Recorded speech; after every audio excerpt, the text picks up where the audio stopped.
শাকিব খান অভিনীত রায়হান রাফি পরিচালিত সিনেমা তুফান মুক্তির আগেই অন্তর্জালে ঝড় তুলেছিল।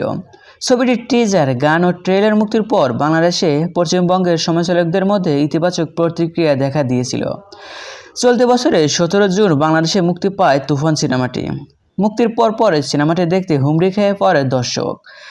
স্টার সিনেপ্লেক্সের সূত্রে জানা গেছে, জুন-জুলাই টিকিট বিক্রি হিসেবে প্রথম ছিল তুফান।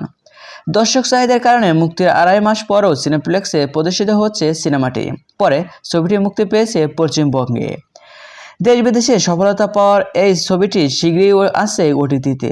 তার আগেই জানা গেল ভারতের বিহারে মুক্তি পাচ্ছে তুফান।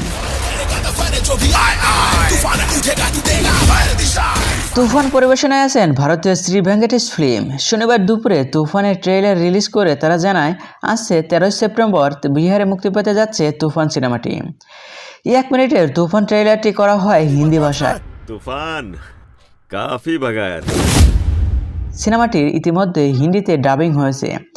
বিহারে সিনেমাটি সেখানকার দর্শক হিন্দি ভাষাতেই দেখবেন।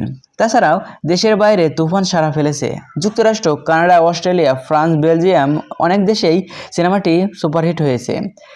গত 23 আগস্ট সিনেমাটি মুক্তি পায় মালয়েশিয়ায়। ছবিও শাকিব খান এবং রেকর্ডের উপর রেকর্ড করছে। আর হ্যাঁ, বিনোদন জগতের সকল ভিডিও পেতে চ্যানেলটি সাবস্ক্রাইব করুন। ধন্যবাদ।